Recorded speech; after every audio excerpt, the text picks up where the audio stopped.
Olá, sejam bem-vindos em mais um Pode Aplicar. E na sequência de hoje a gente bate papo com a doutora Ellen Fernanda Gomes, que é zootecnista de formação, doutora em nutrição animal, também docente na Universidade Federal de Rondonópolis, Mato Grosso e criadora do projeto Desmistificando o Agro. Vai ser um bate-papo muito bacana, porque a gente vai falar um pouquinho sobre os livros, conteúdos que estão hoje sendo bastante polêmicos nas salas de aula e qual é a informação correta para a gente conversar com o agro. Qual é a maneira correta de a gente conversar com as crianças? Bom, tem muito assunto por aqui. Seja bem-vinda, Ellen. Que gostoso ter você aqui para esse bate-papo hoje no Pode Aplicar. Muito obrigada. Obrigada, Márcia, pelo convite. Obrigada ao pessoal da CEL, né? Para mim é sempre uma oportunidade importante poder falar sobre o meu trabalho, mostrar um pouquinho aquilo que eu tenho feito, né? E obrigada aí, então, pela oportunidade. Para mim é um prazer poder estar aqui com vocês. Muito bom. Bom, nós temos uma coleção de livros aqui, inclusive nós vamos ter um lançamento muito bacana durante a exposição de Rondonópolis, que é a Exposul, exatamente no estande da CEL Agro, e você vai poder conhecer todo esse material. Mas a gente já vai conversando e falando um pouquinho para as pessoas sobre esse projeto que é fantástico. Mas, para a gente entender como esse projeto nasceu, vamos também conhecer um pouquinho mais a Ellen. Você é da onde, Ellen? Muito bem. Eu sou paulista de nascimento, né? Eu nasci, fui criada no interior de São Paulo, a cidade que os meus pais moram se chama Itaberá. Pertinho de? Avaré. Avaré. É bem no sul do estado de São Paulo, região fria pra caramba, né? É frio ali, né? É frio, é bem eu sou alto. do interior de São Paulo também, mas eu sou da região de Piracicaba, que já fica quente. Não é bem frio. Eu passei bastante frio na infância. Ai, meu Deus. Bom, o meu pai é produtor rural, sempre foi, né? Então era tradição de família, eles tinham gado de leite e eu acabei indo muito pro sítio com meu pai e talvez o meu gosto tenha vindo daí, né? Então eu sempre esperava os fins de semana, as férias, para ir com meu pai pro sítio. A gente acordava às 4 da manhã, ia tirar leite, aquele rolo. Que era uma grande diversão. Eu acho que faz parte da infância de muita gente, né? A minha também. Essa coisa de você já levar aquele copão de Toddy. Vocês lembram disso? Um copão assim, ó, um tom de cristal, um caramelado. A gente já colocava açúcar ali no fundo. Hoje em dia quase a gente não tem essa possibilidade mais. Mas é uma memória afetiva muito especial. E eu gostava muito, né? Então, quando chegou a minha hora de decidir o que eu queria ser quando eu crescer, eu não pensei duas vezes. Eu quis fazer alguma coisa que tivesse ligada a animais, à produção, ao campo, né? Que legal. Então, eu escolhi zootecnia. Eu me formei pela Unesp de Botucatu. Sensacional. Eu fiz mestrado lá também, com qualidade de carne. E o doutorado eu fiz na Unesp de Jaboticabal com nutrição animal. Fantástico. No meio do doutorado, eu já passei no concurso público, com a graça de Deus, né? Então, eu vim para o Mato Grosso por conta do concurso público. Então, a gente foi, num primeiro momento, para Sinop, Universidade Federal de Mato Grosso. Você primeiro subiu. Foi. E para mim foi muito satisfatório, né? Eu gostei muito de Sinop. Sinop é uma cidade muito boa. Tenho muita gratidão pelo período que eu vivi em Sinop, porque eu evoluí muito naquele período. Então, foi um período muito importante da minha vida. Eu já estive lá a trabalho, mas diferente de você, não vivi a experiência de morar. Mas com certeza deve ser muito enriquecedor.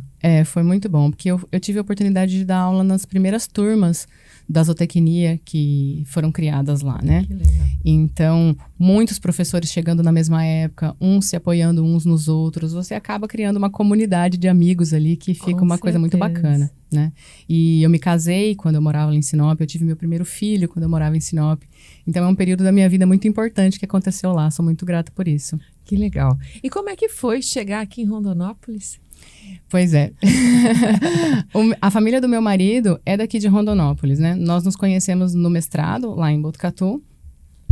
Mas, e a nossa história não foi assim tão simples, né? Então, quando eu passei no concurso público e fui para Sinop, ele passou no concurso público e foi para Parintins, no Amazonas. Tem que ter alguma situação, Tem, né? A gente ficou separado um tempo.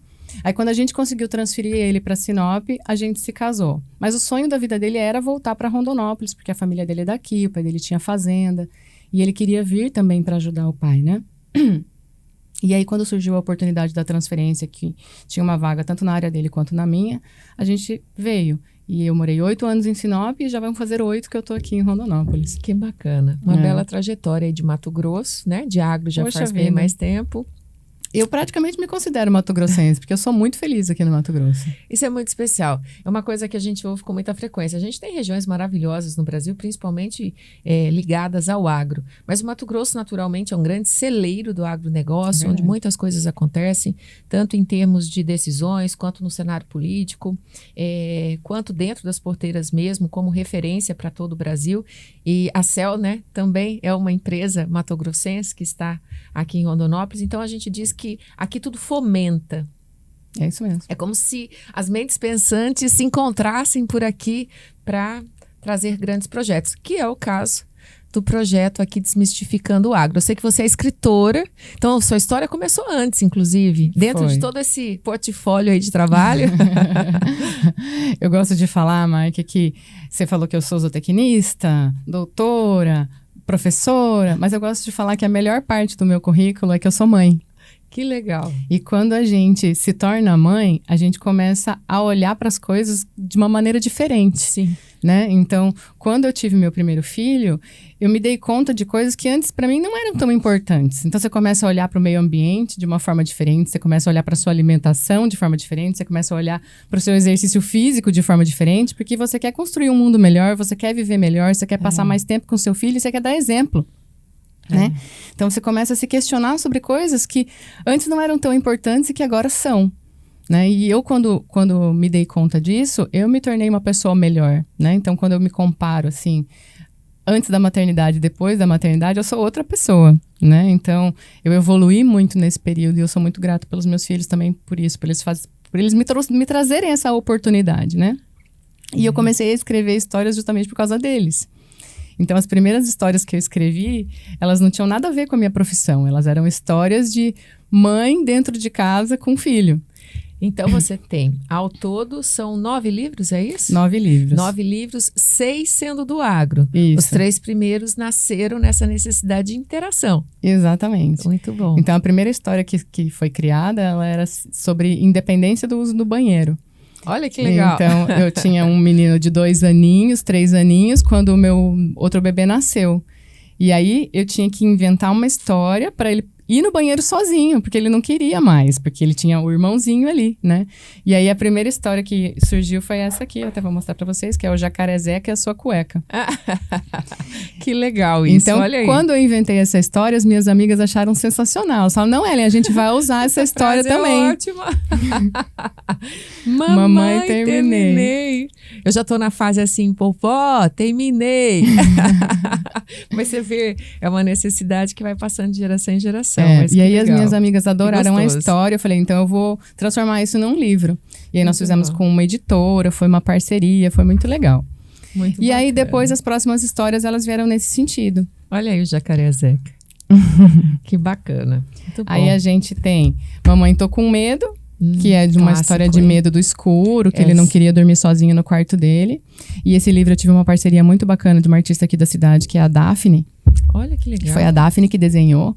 E ela tentou fazer os desenhos com imagens minhas e do meu filho. Do meu filho mais velho. Que bacana. Então, é um livro muito importante para nós lá em casa. Então, tem até os bichinhos de pelúcia deles, retratados, sabe? Então, é muito especial. E ele, quando ele olha o livro, ele se vê nos desenhos. Então, até o pijama é parecido com o pijama que ele tinha. Então, é muito bacana. Essa identificação, né? Ela é importante. E entender também, acho que isso é sensacional, porque a gente passa a entender um pouquinho a realidade do outro, se colocar no lugar do outro, né? E a gente percebe que não adianta você brigar com a criança, querer forçar uma situação. Você tem que acolher aquilo que ele está sentindo, validar e transformar isso de uma forma diferente dentro de casa, né? Até para encontrar um caminho. Exato, né? Aí o próximo, que não podia deixar, né? Senão ia rolar um ciúme lá em casa, é para quem não gosta de tomar remédio, Gente, né? mas eu vivi tudo isso aqui em um só. Não, eu tenho 2, mas assim, eu digo em um só, pronto. Esse aqui, na verdade, ele tá escrito há muito tempo, mas ele ainda não foi lançado. Então, esse aqui é o nosso protótipo. Que esse é meu segundo filho. E a Daphne que desenhou para nós também. Sensacional o trabalho dela, hein? É muito. Depois eu te mostro as fotos para você ver. Maravilhosa, gente. São meus meninos desenhados, entendeu? Que bacana. E aí, esse ano eu quero fazer alguma coisa pra gente lançar esse aqui. Que legal, muito bacana. Você está falando em lançar os livros, é uma coleção, enfim, mas são independentes e as pessoas... Depois nós vamos também comentar como que as pessoas têm acesso aos livros, certo. Tá? Então, depois a gente vai passar todas essas informações para vocês. E aí chegou a coleção voltada para o agro. Então, na verdade, assim, eu sempre gostei de escrever, né? Eu sempre fui daquelas pessoas que tinha diário, aí eu contava todos os romances no diário. E aí o meu pai não podia achar meu diário de jeito nenhum, né?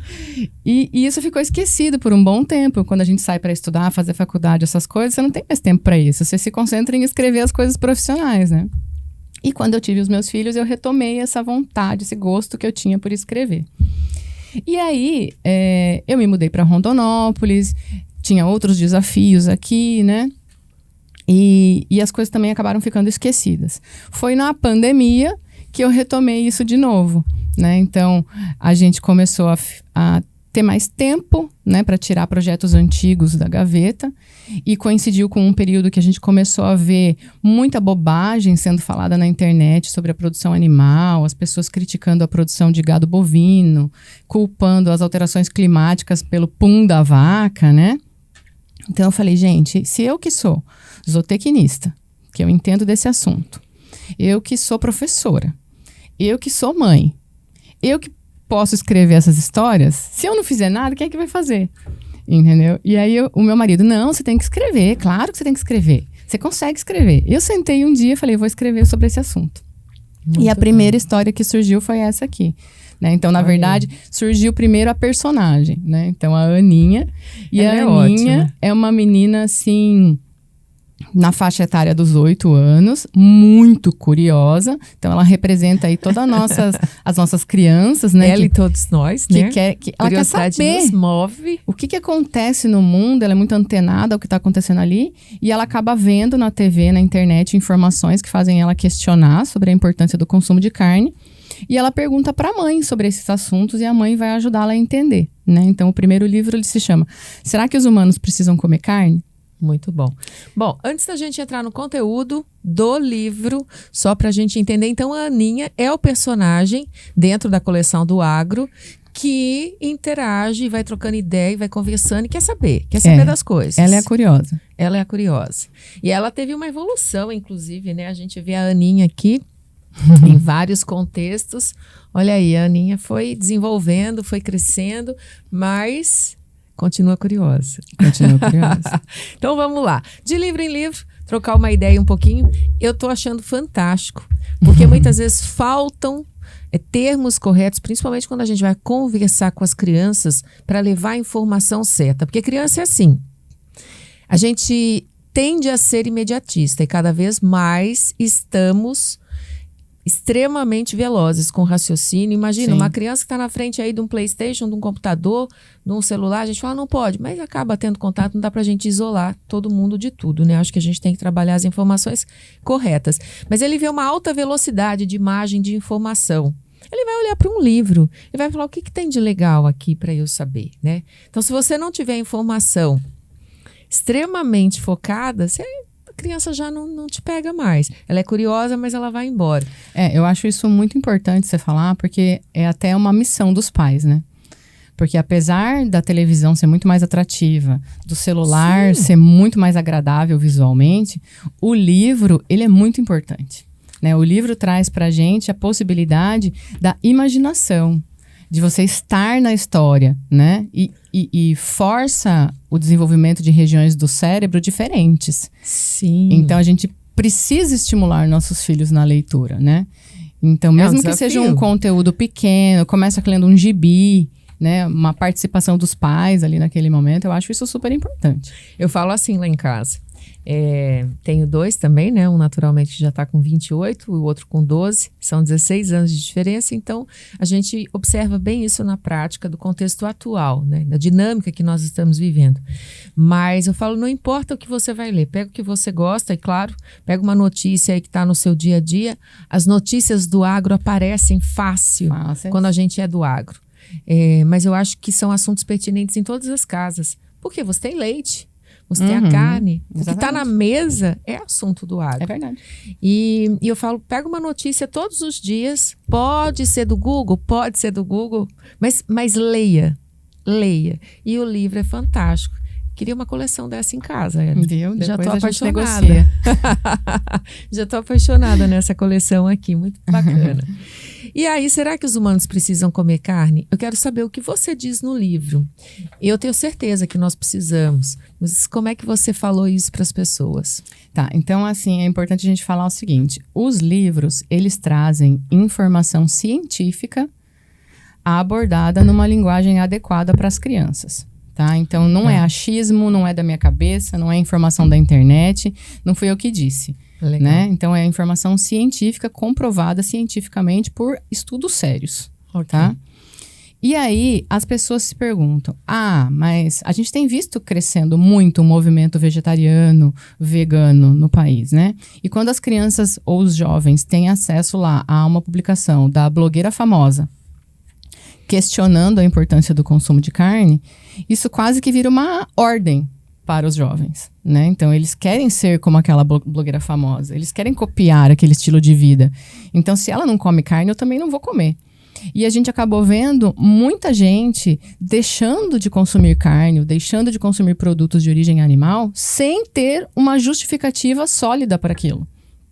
Né? E o que a gente pode verificar? A pessoa acha que ela está fazendo o bem para o meio ambiente, ela está fazendo o bem para o planeta, mas na verdade ela só está prejudicando a sua própria saúde. Então as pessoas tinham que ter essa informação, porque a gente não faz o caminho inverso. Né? Então a gente aqui, nós que somos do agro, a gente se comunica muito bem entre nós mesmos. Então a gente tem eventos do agro muito importantes, a gente tem congressos, a gente tem feiras, a gente tem dias de campo. E a gente sabe tudo que está acontecendo, a gente sabe a importância daquilo que a gente está fazendo. Mas as pessoas que não têm o pezinho no agro, as pessoas que estão fora, elas não têm acesso a essa informação. E essa informação tem se perdido ao longo do caminho. As pessoas acham que o produto surge no supermercado. Né? Eles não fazem na cabeça delas aquela relação que existe entre o alimento que eu estou consumindo e a fazenda, e a propriedade rural. E parece ridículo falar isso, parece que é óbvio, mas não é. Não. Né? Então, nós ainda aqui no Mato Grosso, nós ainda somos muito felizes nesse sentido, porque de alguma forma toda a população tem um pezinho no campo, as cidades não são tão grandes assim, então a gente tem a possibilidade de ver uma vaca, a gente tem a possibilidade de estar ali perto, ter alguém que tem uma propriedade rural, mas nos grandes centros não é assim mais, então as pessoas estão cada vez mais distantes do campo. E as informações vão se perdendo, e a gente precisa levar isso de alguma forma para a população, porque as pessoas ainda acreditam que nós estamos praticando um sistema de produção antigo, antiquado, desrespeitoso, né? E isso não acontece mais. Então, os sistemas produtivos evoluíram muito nos últimos anos. E a gente tem que fazer as pessoas entenderem isso e compreenderem isso para valorizar aquilo que tem sido feito. E assim, é uma coisa bastante importante conversar a respeito, né? Só tem um caminho, a gente tem que conversar e levar a informação correta. Nesse caso específico aqui, que eu perguntei, será que os humanos precisam comer carne? Como é que você contou para a Aninha? Voltando um pouquinho nessa questão, só para a gente não perder o foco desse livro, porque eu acho que é um tema bastante pertinente, a gente tem vários outros aqui, vou mostrar um pouquinho todos os livros para vocês, tá? Então a gente vai falar, olha aqui, todos os livros trazem assuntos e perguntas extremamente polêmicos. A Aninha é danada, né? Na verdade, é mitos da produção agrícola de maneira geral, né? A Aninha né? é danada. Será que a vaca quer acabar com o planeta? Meu Deus, coitada da vaca, né, Aninha? Mas enfim, isso é muito legal, porque já vem de uma pergunta, o livro já nasce de uma pergunta que quase que é uma média, assim, nacional, na cabeça de todos. As pessoas acreditam nisso. Será que o produtor quer intoxicar o consumidor? Boa também essa, hein? Mas vamos lá. Vamos respondendo as perguntas. Um por um. Lógico que a gente talvez não consiga explorar todo o contexto do livro, que é muito bacana. Uma coisa importante que eu gostei muito. Todo livro traz uma explicação técnica logo de cara no início. Isso, é. É um prefácio em si, né? Mas ele depois vem com a Aninha e uma história. É isso? É isso. Então, no início dos livros, como a gente está falando de assuntos que são polêmicos, né? Então, nem todo mundo tem essas informações na cabeça, né? Então, como ele foi criado para ser amplamente divulgado, então, no início, a gente tem uma explicação mais científica sobre os assuntos que estão sendo abordados. Então, é um texto, teoricamente, para o adulto responsável ler, né? Então, para ele ter consciência de todas as informações que vão ser abordadas ali naquele livro. E aí, depois que começa a história para criança, com ilustrações, com versos rimados, né? Então, a história ela é toda rimada, uma história contada de forma leve, para que a criança consiga entender sobre aqueles assuntos de uma maneira tranquila e acessível para todos, né? Muito bom. Mas você não me respondeu. Ainda não. Será que a vaca... será que os humanos precisam comer carne? Bom, então nesse livro, a Aninha, ela vê na TV uma informação de que a produção animal tá de alguma forma prejudicando o planeta. E ela ouve a blogueira famosa falando que é melhor deixar de comer carne. E ela comunica à família, olha mãe, eu vou parar de comer carne. Aí ela fala. Ela fala. Daí a mãe dela vai falar para ela assim, não, como assim? Então vamos entender melhor esse assunto. Né? E a mãe vai ajudá-la a entender sobre isso.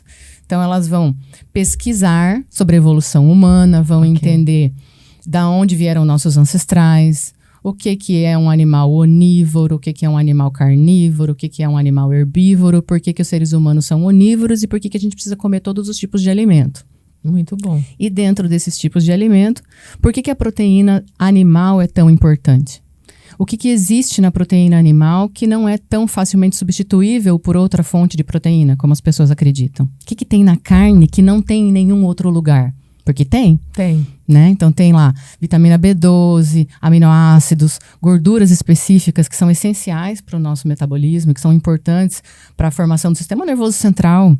É um fato, às vezes a gente fala, mas se a gente olhar para os ancestrais, né, para os homens da caverna, sim, a gente via ali uma curvatura de corpo, uma condição completamente diferente do que somos hoje. E essa evolução do desenvolvimento, inclusive cerebral, de raciocínio, nós devemos sim ao consumo de proteína animal. Sim. E às vezes as pessoas acham, não, o ser humano abusa da exploração. Não, porque as duas espécies, elas se beneficiaram dessa domesticação, né? Então, foi importante para o desenvolvimento não só da espécie humana, mas também das outras espécies, né? Então, quando eles foram domesticados lá milhares de anos atrás. Foi um crescimento conjunto, né? Então, é uma relação importante. Eu costumo falar assim, se você é religioso de alguma forma, na Bíblia você tem vários relatos da importância desse trabalho das espécies, né? Da submissão das outras espécies ao homem. Se você é uma pessoa que acredita em evolução, você também tem diversos relatos históricos, né? Então, informações científicas de verdade falando sobre a importância dessas espécies estarem juntas, né? Então, de uma forma ou de outra, a gente está junto, né? E depende uma das outras. Nesse livro, de forma específica, também tem um trecho aqui que eu achei bem pertinente, que vai direto ao ponto, que mostra exatamente o momento do abate no frigorífico. É nesse livro, né? É nesse livro. E assim, muito bacana. Porque as pessoas, elas acabam questionando o consumo de carne por alguns pontos. Então, o primeiro, quando eu vou nas escolas, na maioria das vezes, porque esses livros eles foram criados pra gente ir às escolas, né? Levar essa informação para as crianças. Você faz essa interação? Eu faço. E as crianças às vezes questionam. Mas a minha tia não come carne porque ela acha que maltrata os animais na fazenda. Então, a gente precisa explicar esses pontos para as pessoas. Por que as pessoas acreditam nisso? Então, você acha que o zootecnista, que o médico veterinário, que o engenheiro agrônomo estudaram 5 anos para estar lá dentro da propriedade rural maltratando os animais? De jeito nenhum. E nem o próprio produtor. E nem o próprio produtor. Então, hoje em dia, a gente já sabe que o bem-estar animal é extremamente importante para a produtividade. Então, sim, a gente tem que oferecer para os animais todas as condições adequadas para que ele possa estar bem. E só assim ele vai produzir de forma adequada e produzir produtos adequados para o consumidor. E o produtor sabe disso. E a gente está lá para isso. Então, a gente nunca soube tanto sobre aquilo que o animal precisa, sobre nutrição animal, sobre melhoramento genético, sobre bem-estar. E tudo isso tem sido oferecido da melhor maneira possível dentro dos sistemas de produção. E trocar ideia também entendendo da seguinte forma, né? Quando a gente fala em bem-estar animal, não quer dizer que você não vai abater o animal, mas você vai tornar extremamente digno esse ciclo de vida. Exatamente. Trabalhando com todos os critérios, né? Do bem-estar, mas das boas condições. E automaticamente esse animal faz parte de uma cadeia alimentar. Exato. Então, esses dias a gente estava conversando sobre isso, me perguntaram, você come, por exemplo, animais de caça? Não.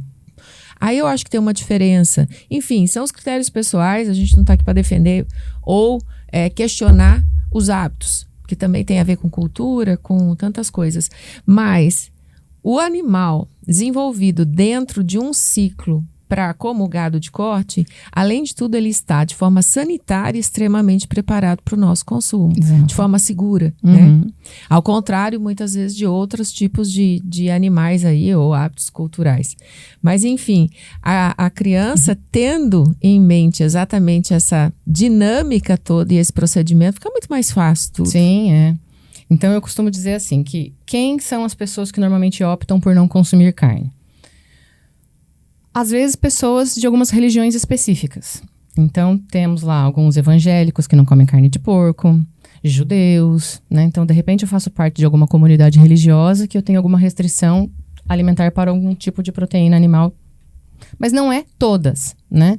E a gente tem que entender que questão religiosa a gente não discute. Sim. Entendeu? Então, se é uma questão religiosa, ótimo, a gente respeita aquela pessoa. Às vezes a pessoa ela pode ter alguma deficiência digestiva. Então, da mesma forma que tem pessoas que têm alergia a leite, alergia a abacaxi, alergia a não sei o quê. Tem gente que quando consome carne vai se sentir desconfortável. Talvez essa pessoa tenha menos enzimas digestivas, o estômago não tenha a acidez necessária para digerir a proteína. Mas é uma intolerância. Raríssimas pessoas vão acontecer isso. Né? Então, se essa pessoa ela se sente desconfortável, ela tem algum desconforto digestivo quando ela come proteína, tudo bem, nós também não vamos brigar com ela. A gente tem que respeitar.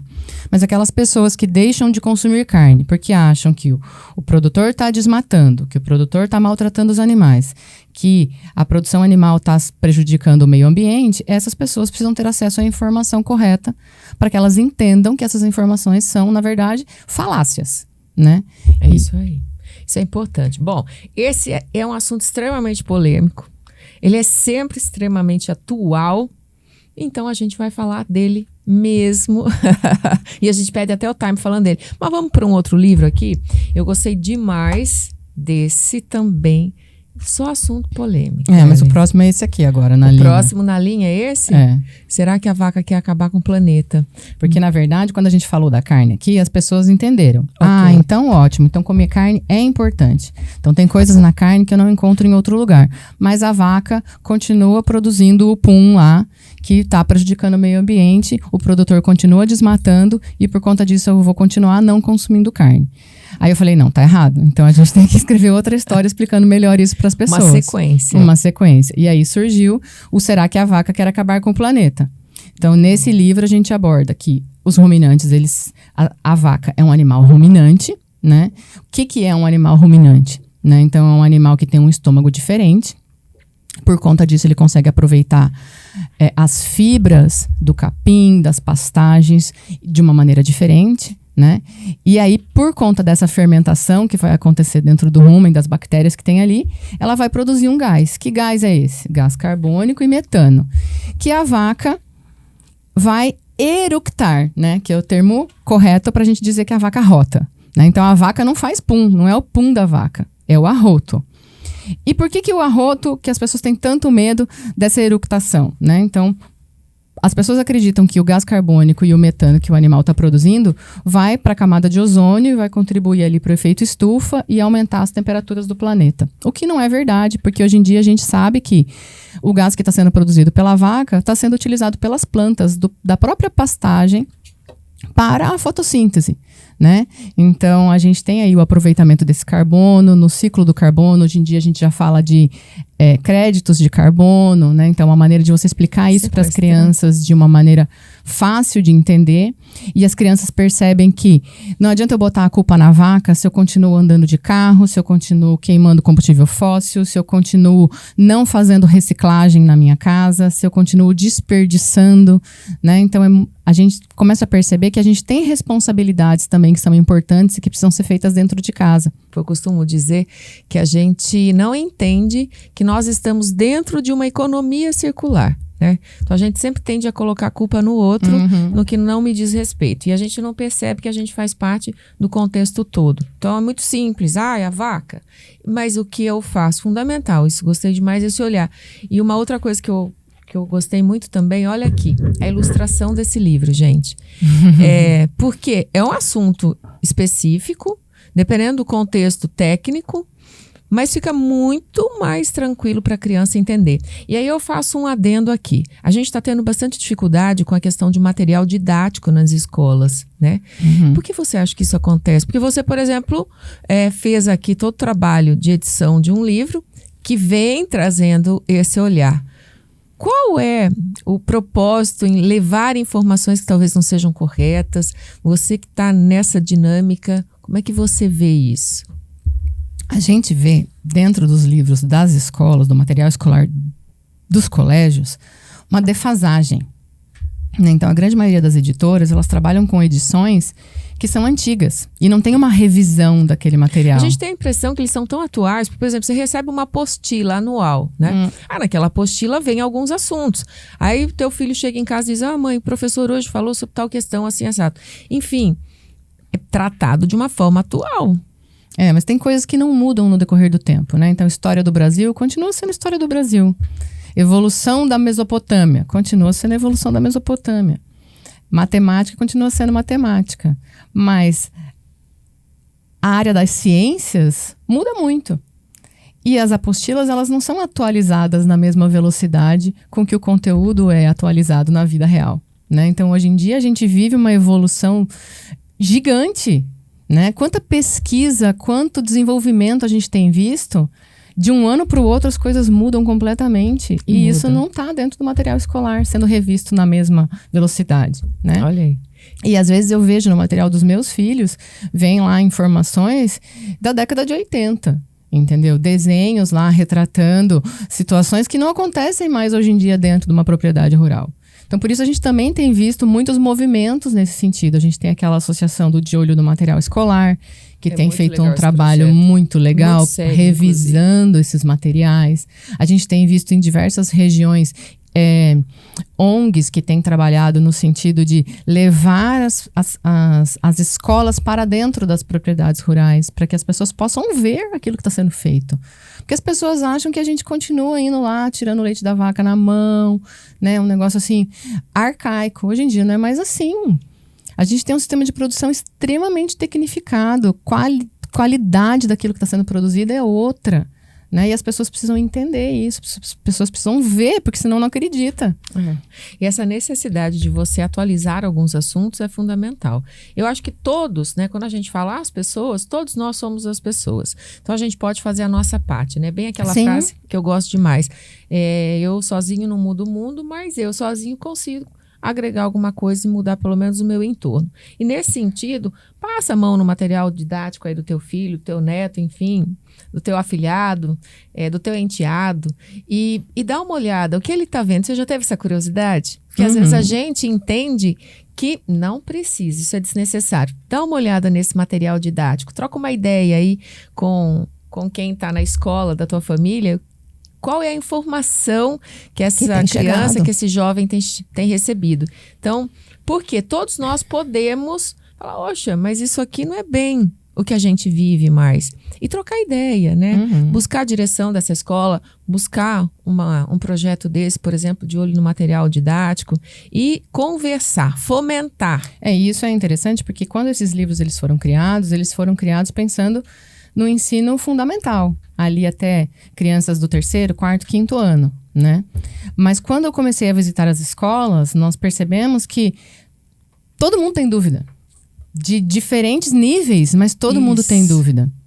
Inclusive os professores.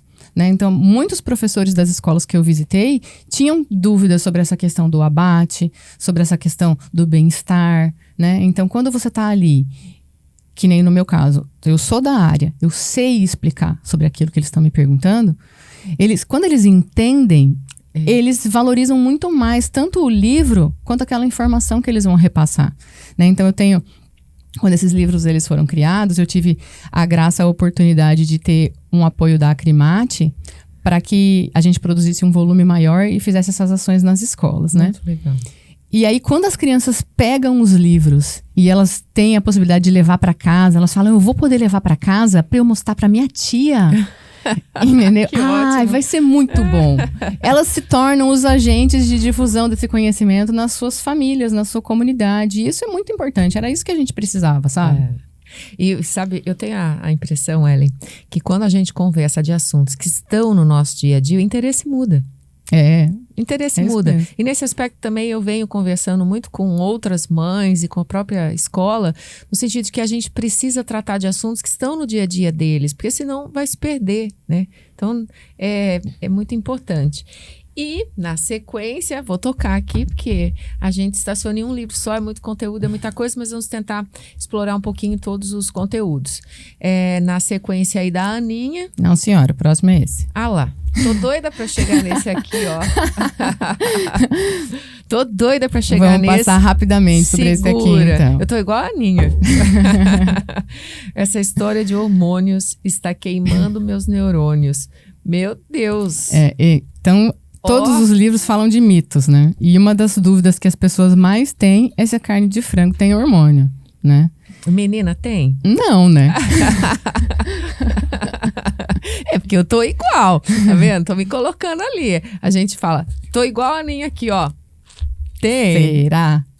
Não tem, né? Não tem. Então as pessoas às vezes não acreditam. As pessoas falam, mas como? O frango que era criado na época da minha avó é totalmente diferente do frango que é criado hoje. Como é que isso é possível?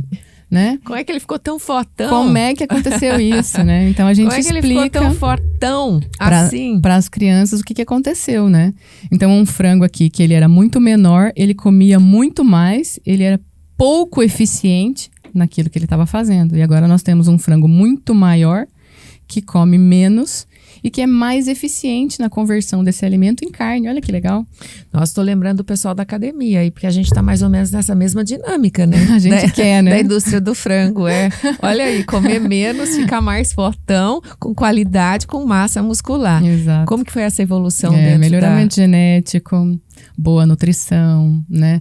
A qualidade do trabalho que é desenvolvido dentro das granjas. As granjas, elas são sistemas produtivos que não admitem erros, né? É tudo muito limpo, muito higiênico, a sanidade é altíssima, né? Então não tem uma bactéria ali, os frangos não recebem nada de medicamento. Em alguns lugares, o sistema ele é totalmente limpo.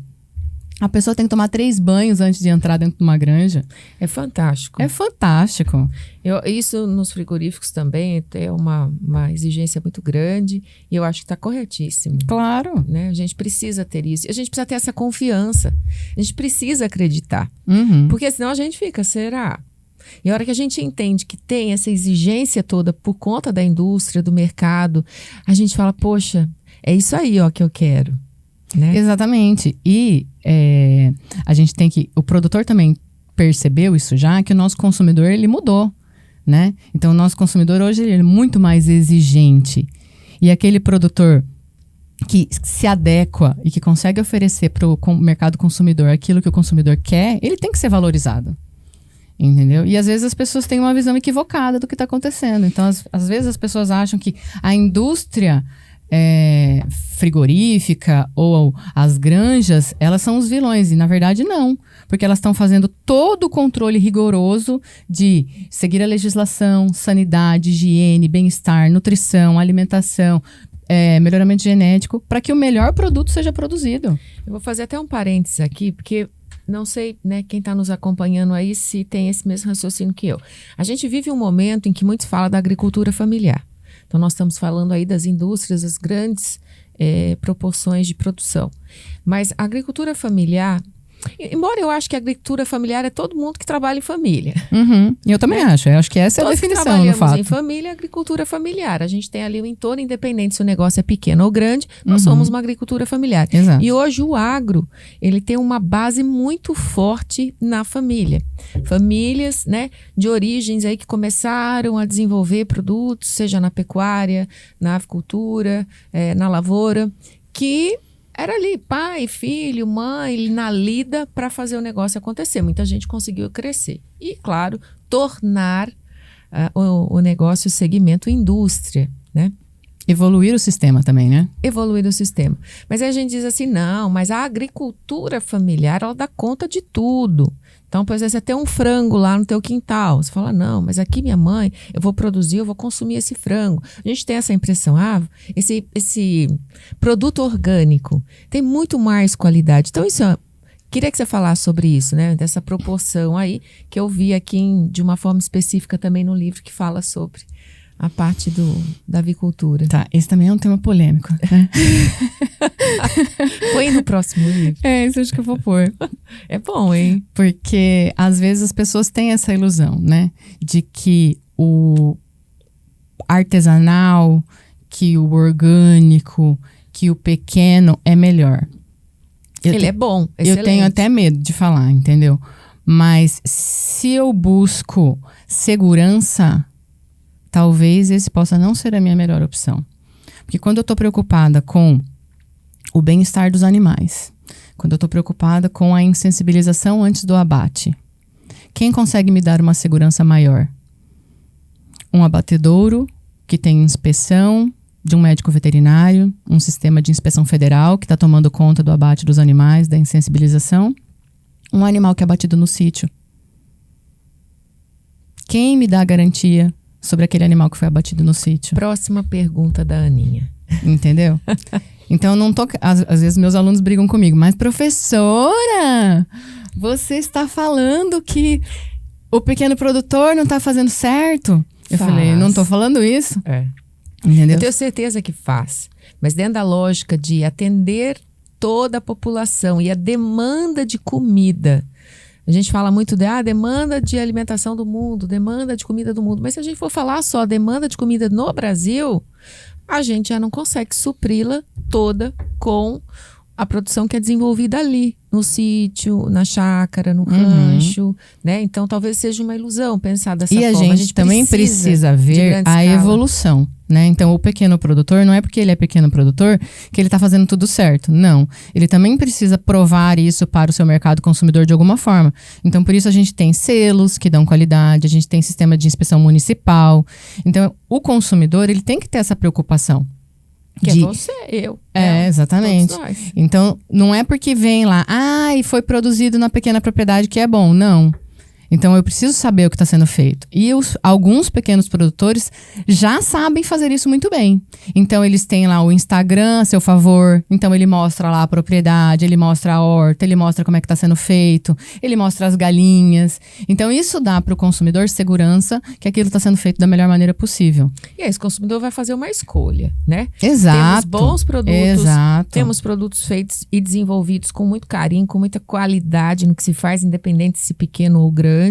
Mas é uma escolha. Ambos são saudáveis, exatamente. Por desenvolver uma produção saudável, tá ok.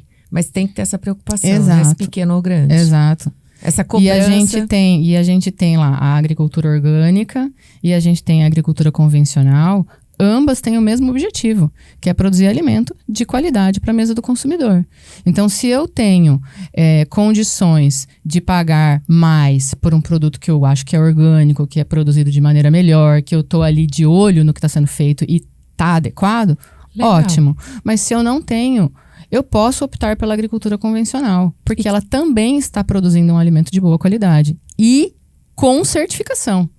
Entendeu? Então, às vezes as pessoas acham, não, o grande produtor, ele é o que é o assunto desse livro, que tanto você queria chegar, né? O produtor, ele usa agroquímico demais, ele não está preocupado com o consumidor. Não, isso não é verdade, né? Ninguém está querendo jogar dinheiro fora. Tá todo mundo querendo fazer o melhor dentro do seu sistema de produção para que ele seja o mais eficiente possível e que ele produza o melhor alimento. E aí, então, chegamos... Esse já é o quarto? Eu não me lembro aqui. Não, na verdade, o quarto é o do cãozinho. Ah, tá. A gente tá aqui numa sequência, mas é isso. Bom, será que o produtor... O que passa na cabeça da Aninha? Porque é muita informação, né? Você fala assim, será que, mamãe, eu tô consumindo isso aqui, eu tô fazendo isso aqui, e eu tô desmatando, e aí vai vir queimada, e vai enchente lá no sul do Brasil, e como é que é isso? Porque passa tudo na cabeça numa velocidade gigante. O que nós estamos fazendo com o nosso planeta? Então, assim, pra gente manter a linha do nosso raciocínio, a Aninha descobriu que os seres humanos são onívoros, que a gente precisa comer todos os tipos de alimento, que a gente precisa ter acesso a nutrientes de forma adequada. Quando a gente fala de alimentação, eu não estou falando só de pão, macarrão ou abóbora, né? Eu estou falando de carboidratos. Eu não estou falando de carne, ovo ou peixe. Eu estou falando de proteína, né? E o nosso organismo, ele precisa de nutrientes combinados de uma forma adequada para atender todas as nossas exigências nutricionais, para que a gente possa crescer, se desenvolver, pensar, né, executar todas as nossas atividades. E às vezes as pessoas têm muita dúvida sobre esse assunto também, né? Então a Aninha descobriu tudo isso, ela descobriu que a proteína de origem animal, ela tem alguns componentes que são super importantes e que não estão em outras fontes proteicas, então torna a proteína de origem animal diferenciada em relação às demais, inclusive ao aproveitamento desses aminoácidos, desses nutrientes. E aí ela começou a perceber que ela tinha que melhorar o prato que ela estava comendo. E a gente também tem essa dificuldade com as nossas crianças dentro de casa, né? Então, a gente vê hoje em dia muitas crianças que têm seletividade alimentar. Com certeza. Então, a criança acha que, eu vou comer só arroz, ou eu vou comer só pão de queijo. Tá tudo certo? Não, não tá tudo certo, porque o objetivo não é encher a barriga. O objetivo é trazer nutrientes para o seu corpo. É outro desafio. Né? Então as pessoas... Desafio na agricultura, desafio na mesa. E as pessoas se questionam. E aí esses dois livros, eles surgiram juntos, graças a uma parceria com a Fertimig e com a Cell Agro, né? Para trazer essas informações para as pessoas. Então, beleza. O que eu tenho que colocar no meu prato? Qual é a combinação desses nutrientes? Então, o que é um carboidrato? O que é uma proteína? O que é mineral? O que é vitamina? O que são lipídios? O que são fibras? Para que eu preciso comer tudo isso?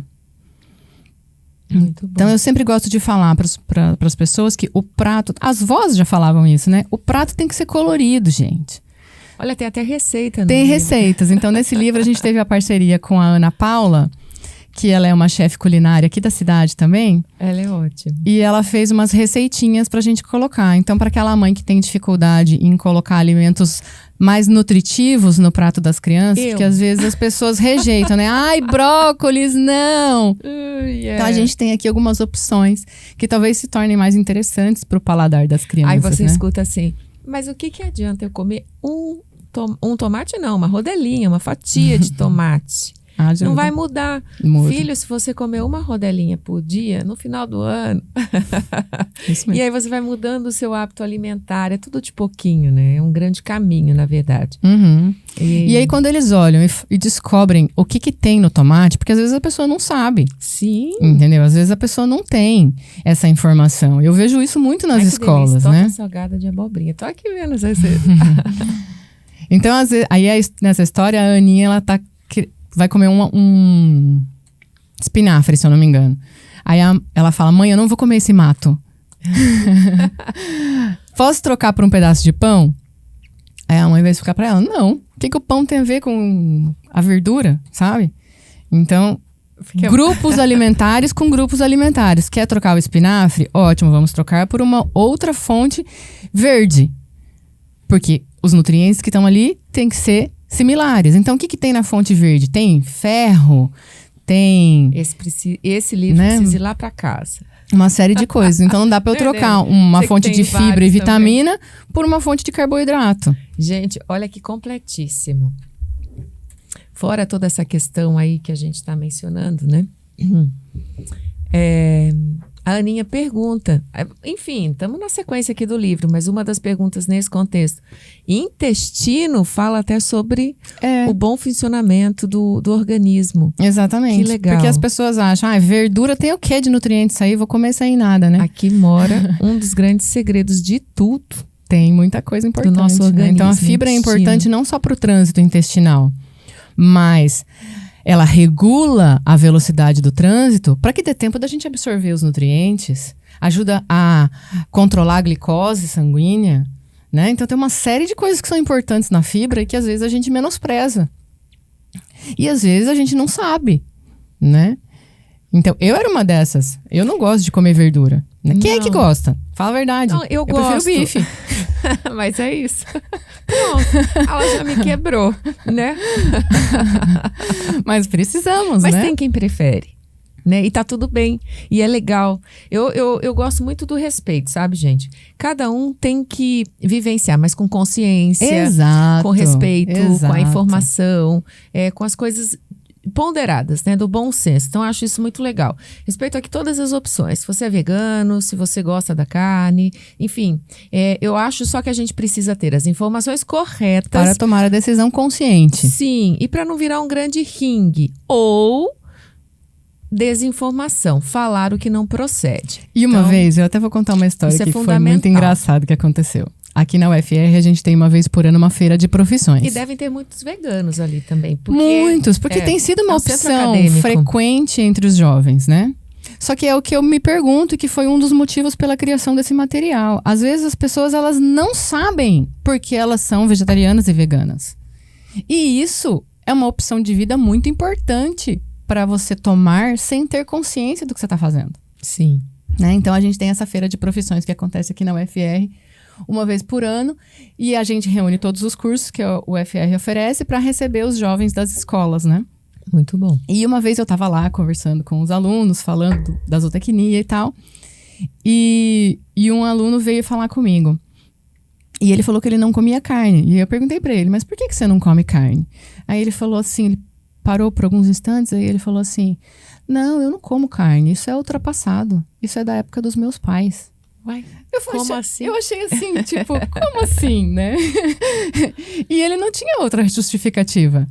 Então é uma coisa que porque meus pais faziam, eu não quero fazer, uma rebeldia, entendeu? E eu tô deixando a minha saúde prejudicada, né? Então a gente precisa rever essas informações. Posso ser rebelde com outras coisas, que nem a gente... Né? Vou em festa, vou fazer... Posso ser rebelde em querer a informação correta. Pois é, né?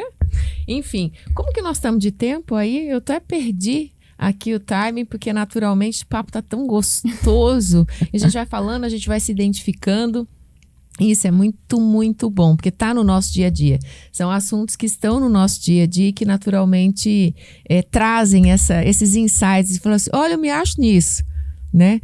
Que bacana. Você mencionou aqui que os dois livros nasceram juntos, dentro de uma necessidade justamente de entender, porque quando a gente fala em nutrição, a gente não está falando só em nutrição animal, vegetal também, e como ambos são produzidos, e claro que estão dentro das e produções do agronegócio. E o consumidor, ele se questiona sobre essa questão dos agroquímicos. Sim, né? As pessoas têm muito medo. Então, as pessoas acham que o produtor está usando produto demais, de forma descontrolada, né? E que isso, de alguma forma, faz parte dos alimentos na hora que você vai consumir. É aquela coisa do, né? Não sei se ela traz essa colocação aqui, mas será que a gente está comendo veneno? Pois é, né? Então, o título inicial tinha veneno, mas a gente achou assim que, nossa, que isso hoje vai já nem muito se fala mais polêmico, em veneno. Né? Mas veneno as pessoas ainda chamam. As pessoas ainda chamam de veneno, né? Então, uma das coisas que a gente aborda aí é justamente isso. Que produto é esse, né? Por que ele é importante ser aplicado nas produções agrícolas, vegetais e hortaliças, né? E as pessoas precisam entender que antes desses produtos irem para lá, ele tem que ser testado, ele tem que ser comprovado, tem uma série de órgãos que fiscalizam esses produtos, né? Então, não é uma coisa aleatória que acontece. E quanto mais modernos os produtos são, mais eficazes eles também são, né? Então, a gente tem aqui com a Cell o uso dos adjuvantes que trazem uma diferença enorme na quantidade de agroquímicos que vai ser utilizada na lavoura. Então, isso é um diferencial super importante para as culturas, né? Isso é fantástico. Aliás, fazendo um parênteses aqui sobre adjuvantes, que muita gente pode se perguntar quais são mesmo os adjuvantes, qual é a forma que ele é utilizado e por que ele traz esses benefícios agregados aos outros produtos no agronegócio. E até fazendo um parênteses aqui sobre a questão do adjuvante, que eu acho muito importante, algumas pessoas ainda têm dúvidas quando a gente fala em adjuvante e, na verdade, é bem simples, ele é parceiraço do protagonista da história, que é o agroquímico, né?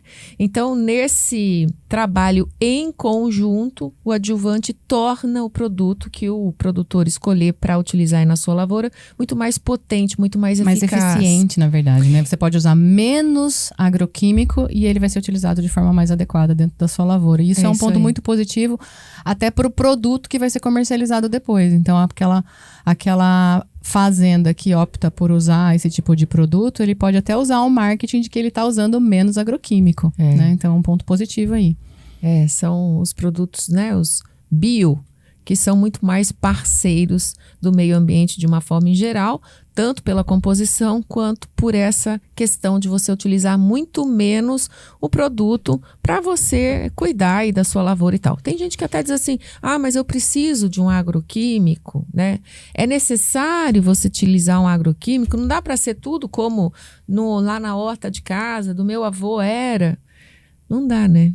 Não, e hoje em dia a gente já sabe que muitas coisas podem influenciar, né? Então, a qualidade do solo, ela também é super importante para o desenvolvimento da lavoura. Então, às vezes, num solo bem cuidado, bem nutrido, a planta também é mais resistente. Eu também posso usar menos agroquímico, né? Então, uma série de fatores que são informações que, na verdade, a gente não sabia até pouco tempo atrás. Então, é um sistema que tem evoluído com o passar do tempo. E a gente tem usado todas essas informações no campo. E, às vezes, a população não tem acesso a essa informação, né? Então, a gente, às vezes, acha que nem teve a maior polêmica lá sobre a PL dos agroquímicos, que foi o ano passado, que as pessoas eram contra a aprovação de novos produtos para usar nas lavouras. Mas isso é positivo, porque os produtos novos, eles são mais eficientes, eles são mais eficazes, você pode usar menos quantidade e ter um efeito melhor. Inclusive não ter o desperdício do produto, né? Que é uma outra coisa super importante. Exatamente. E, então é bem legal.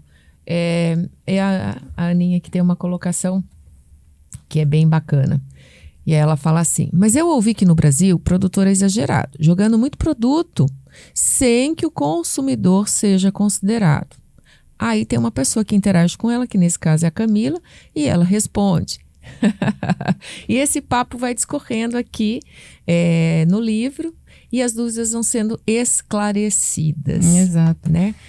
Voltando um pouquinho aí sobre a agricultura convencional e a agricultura em grande escala, é muito difícil você controlar todas as pragas, todas as condições adversas que você tem no dia a dia do plantio, sem que você utilize produtos adequados para isso. Né? Então a gente pode fazer da melhor forma, cada vez mais especializada, como a Cell vem desenvolvendo aí um leque de produtos, e tornar isso bom. E às vezes as pessoas também precisam se informar sobre esse assunto, né? Porque às vezes as pessoas têm medo do agroquímico que está sendo utilizado de forma adequada, na quantidade certa, produzindo um alimento adequado e opta pelo consumo de um alimento orgânico. Ser produzido em pequena propriedade não quer dizer que é orgânico. Ok. Né? Então, o orgânico, ele tem uma série de requisitos que precisam ser cumpridos para ele receber o título de orgânico. Né? Então a gente tem uma série de controles, a gente tem uma série de produtos que não podem ser utilizados e que muitas vezes o consumidor acha que só dele estar sendo produzido ali em menor escala, ele já é orgânico, ele está sendo produzido no sítio, ele já é orgânico. Na verdade, não. Né? Então a gente tem que tomar cuidado sobre esse tipo de coisa também. Às vezes paga mais caro por um produto que está achando que está fazendo bem e na verdade às vezes pode não estar, né? Então, a gente tem que lembrar que a gente está no Brasil, né? E no Brasil a gente sempre tem que desconfiar das coisas, né? A gente sempre tem que ter um pezinho assim, opa, será? Né? E é bom. E hoje a gente tem a informação na nossa mão, nas redes sociais. A gente tem que vencer isso, né? Também, né? Aliás, eu vou até aproveitar. Eu acho que a gente tem essa colocação, mas a gente tem que entender também que a nossa agricultura, que o agronegócio como um todo, seja pela agricultura ou pela produção, pela pecuária, a gente tem feito um trabalho gigante. Então, assim, somos um dos players mais importantes do mundo quando a gente fala em produção de alimento e de forma mais eficaz, a nossa legislação é altamente rigorosa. A gente tem um critério, um crivo na produção de tudo que é espetacular. Então, assim, nesse sentido até, olha, eu sou Brasil. Sou Brasil, sou brasileira, defendo mesmo, porque se a gente viaja, se a gente sai por aí, vê outras realidades, você vê algumas situações gritantes que, por exemplo, aqui no Brasil a gente não vê, né? O que a gente precisa é, claro, que todas as pessoas tenham acesso a essa boa alimentação. Lógico. Mas nós temos sim uma produção de altíssimo nível. Então isso, fica aqui o meu registro, porque a gente é sensacional no que faz, é sério. É prudente. Então, que todos consigam equilibrar aí esse viés, né? E o que a gente precisa é que existe muita informação, muita pesquisa, muitas coisas novas sendo desenvolvidas.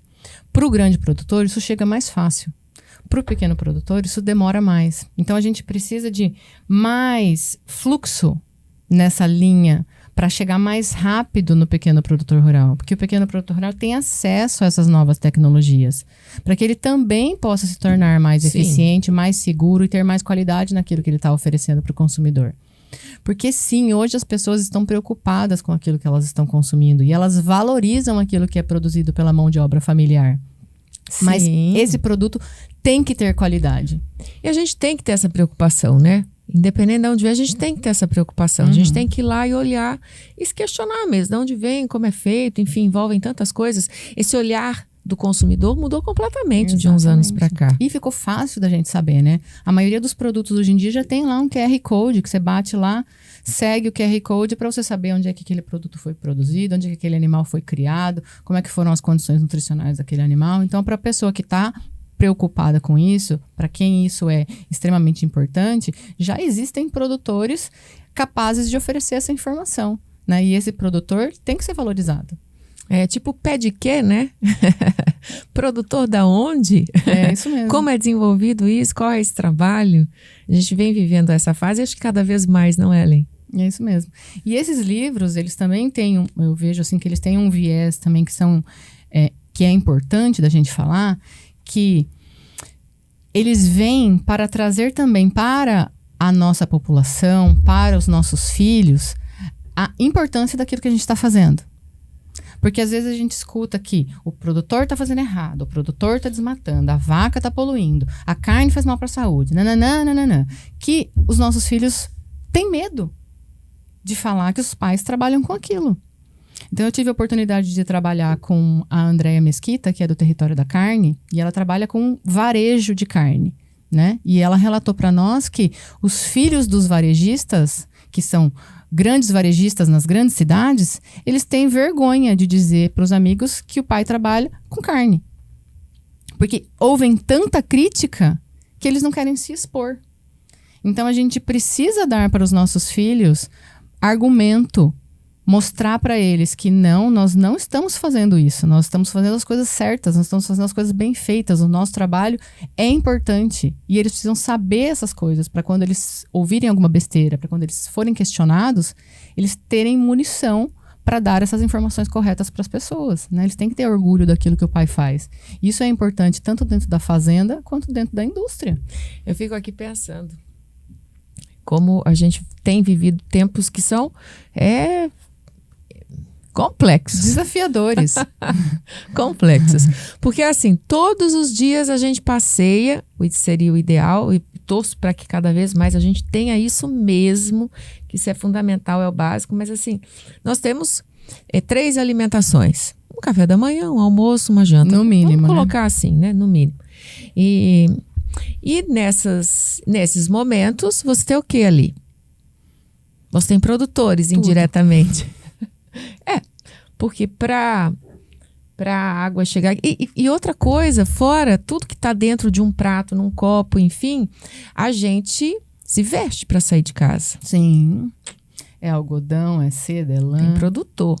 É A couro. gente faz anotação. Tem produtor. A gente anda, seja num transporte público, num carro privado, particular, tem. O agro está em toda a cadeia produtiva. E aí? Então, se você é da tecnologia, tem o agro aí. Tem o agro aí, porque o agro passeia por tudo. Todas as composições carregam algum traço do agronegócio. Então, eu acho que se você vai para países europeus, enfim, a consciência é muito especial sobre o produtor, né? E aqui no Brasil, como você falou, muitas vezes, como o próprio sitiante que a gente diz, que legal, que bacana. Então, a gente tem que fazer um trabalho sério de construção, de consciência dessa molecada, para entender que isso é bacana, para entender que isso é maravilhoso, que é um trabalho lindo, porque não dá só para achar que o que chega da TV é o real na minha casa. O que chega da tela é o real. Até porque a gente não vive, né? Você não come por osmose. Não. Você não se veste não dá por pra osmose. Ver um quadro e matar a fome, Você tem que ter essa conexão, né? Uhum. Enfim. É isso mesmo. Então, a gente tem que se questionar, a gente tem que buscar informação. E nós que somos dessa cadeia produtiva de alguma forma, temos que melhorar a nossa comunicação externa, né? A gente tem que levar essa informação para quem precisa dela, né? Então, quando esses livros eles foram criados, a ideia principal era justamente fazer parcerias com empresas, com instituições, com escolas e difundir esse material, essa informação em larga escala. Você vai para as escolas? Eu vou para as escolas, né? Então, agora eu preciso, por exemplo, de mais oportunidades. Aqui em Rondonópolis eu fui em muitas escolas. Eu acho que nós visitamos 28 escolas aqui em Rondonópolis. Graças ao apoio da Acrimate, num primeiro momento, depois a gente teve a Confraria da Carcaça Nelore, agora a CEL e a Fertimig, né? Então a gente vai fazer ainda mais algumas ações. Mas eu preciso expandir esse raio de ação, né? Eu preciso ir para outras regiões. Então, de repente, se algum ouvinte tiver interesse em fazer alguma parceria nesse sentido, a gente está aberto a essas possibilidades, né? Como funciona neste momento a questão da comercialização dos livros? Não, na verdade a comercialização ela é pequena, né? Então eu tenho alguns exemplares comigo, se alguém tiver interesse é só entrar em contato comigo no Instagram, é fácil. Pode falar, inclusive. O meu Instagram é ellen.fernanda.gomes, é a maneira mais fácil das pessoas conseguirem falar comigo, né? Ok. E normalmente eu vou em eventos, em feiras, e aí eu tenho o apoio de patrocinadores para que esses livros possam ser distribuídos, né? Tá, que legal. Então fica aí, né, a possibilidade de você entrar em contato com a Ellie ou até com a CEL, porque é uma das parceiras. É, porque é uma oportunidade legal. Às vezes a fazenda ou a empresa vai participar de um dia de campo, ou vai fazer uma ação social em algum lugar. Muito então, bacana. O livro é bacana, é um material bacana que traz a diferença naquilo que você está fazendo. É. E essa possibilidade de você conversar, isso é fantástico, né? Levar a informação no tete-a-tete. Eu sempre gosto. Quando as pessoas entram em contato comigo e falam, mas a gente queria só o livro. Eu falo, mas eu queria tanto ir. Porque quando você só entrega o livro, é uma coisa. Às vezes você pega o livro e fala, beleza, é para criança, você deixa lá guardado. E você não pegou e não leu e não viu o tanto de informação que tinha ali. É. E até mesmo a criança. Às vezes você vai lá vamos pensar que eu vou no mais velho, vou lá na 6ª série, que ele já tá todo adolescente, se achando importante. Aí ele pega o livro e tem ilustrações que parece que são para criança. Aí ele fala, isso aqui é de criança, vou ler isso aqui nada. Entendeu? Mas quando tem alguém que vai lá e chama atenção sobre aquele assunto, e ele percebe que ele tem dúvida, e a pessoa explica e tira as dúvidas, e ouve, porque eles têm muitas dúvidas, e eles contam as histórias, e você ouve, e você explica o porquê daquilo, muda. Quando eles recebem o material, é outra ação, é outra experiência. Muda. E a criança ela muito tem mais uma capacidade de ser célula multiplicadora muito grande. Então, assim, se ela ouvir a informação correta, se ela souber do que realmente é, como é feito, independente das escolhas, das diferentes opiniões, ela vai dizer, olha, isso aqui é assim, assim, porque a criança é isso, né? Como você falou, ela quer levar para a tia dela, ela quer trocar uma ideia. Ela pode até dizer, olha, você pode escolher o que você quiser, mas a informação é essa daqui, tá? Então, isso a gente precisa trabalhar. Mas que bacana, porque é muito legal aí essa parceria, essa possibilidade de eventos, de trocar, né? E, de repente, você tem um nicho aí na fazenda e tá precisando conversar com a molecada. Esse livro das aves aqui, do frango, eu fiz uma parceria muito legal com uma empresa do Paraná, que se chama Unifrango, e nós fomos visitar os cooperados. Ah, isso é ótimo. Porque, às vezes, as famílias estão lá na propriedade rural e elas não sentem que o trabalho delas é valorizado. Sim. E quando você vai lá e fala tudo que eles fazem parte e como aquilo é importante dentro do sistema produtivo nacional, e ele se sente valorizado naquilo que ele está fazendo, é até importante para a manutenção das famílias no campo, sabe? Porque você traz o prazer sobre aquilo. E é importante, né? Você se sentir... Poxa vida! É importante dentro do teu trabalho, dentro da tua profissão. Isso é muito especial mesmo. E o nosso produtor rural, de maneira geral, ele é pouco valorizado. Ele é muito criticado e pouco valorizado. E a gente precisa mudar isso. Que é essa inversão que a gente falou agora há pouco. De repente você olha e fala, poxa, parece que eu sou o vilão. Pois é. E isso a gente precisa trabalhar. Mas é com informação, tá? Se você tiver opinião, troca ideia com a gente, conversa. A gente quer escutar, a gente quer falar. E é sobre isso aqui, né? A gente não quer dar voz... no sentido de, você tem que pensar dessa forma, mas a gente quer dar voz para a informação correta chegar para cada uma das pessoas. E isso é muito importante. Tem um livro aqui que nós não falamos sobre ele, dentro dos conceitos, mas nós estamos falando dessa coleção de Desmistificar o Agro com a Ellen. Ele está dentro? Na verdade, a gente fala de produção animal, né? Se a gente for quebrar mitos da produção animal, talvez a gente possa colocar esse aí como dentro também. Porque será que você está pronto para ter um cãozinho? Ele fala sobre posse responsável de animais pet. Isso é muito legal. Porque às vezes as pessoas não entendem todas as demandas que um cão ou um gato vão exigir antes de você decidir ter um dentro de casa, né? E a gente vê, principalmente aqui em Rondonópolis, muito abandono.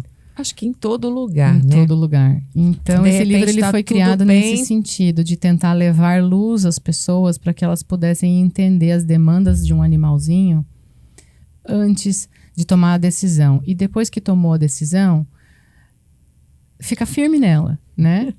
Porque, poxa, né? É um animalzinho que precisa de você. Então, a gente incentiva a adoção e não o abandono. Muito bom. Bom, que papo bom, hein? Compridinho, né? Nossa, que delícia, muito bom. E é isso. Nesse jeito gostoso de foca e vai, eu caminho aqui para o final desse bate-papo bom demais com a Ellen Fernanda Gomes, que é especialista. Você não falou sobre o lançamento dos livros. Falei que vai ser lá na Exposul. Falou nada, vamos falar. Então, reforçando aqui, salvo não tenha dito. Esses 2 novos. Esses 2 livros que fazem parte da coleção vão ser oficialmente lançados durante a Exposul, que é a tradicional exposição, a maior feira agropecuária do estado do Mato Grosso, que eu tenho muito carinho também como comunicadora, trabalho nela há alguns anos, e vai acontecer esse contato direto com o público para expor os 2 assuntos de uma forma muito especial no stand da Cel Agro, que também está conosco aí de forma consecutiva. Muito bom, você vai estar lá? Vou estar lá, vamos fazer contato com as crianças, vamos trazer escolas, vamos conversar, vamos trocar ideia e vamos distribuir material. É isso aí. Bom, se você tiver alguma dúvida em relação ao assunto, entre em contato com a Cel Agro, entre em contato também nas nossas redes sociais. Vou colocar à minha disposição, marque a Rossim. A Ellen, mais uma vez, fala a sua. ellen.fernanda.gomes. E é isso aí. No Instagram a gente se acha, tá? Isso mesmo. E fica o contato. Mas eu quero dizer para você, fica de olho no material escolar, didático do teu filho ou da criança, do jovem que está aí com você, tá? De repente, a gente pode somar nessa questão de construir uma base firme e correta do conhecimento desse pessoal que vem chegando, porque é a nova geração.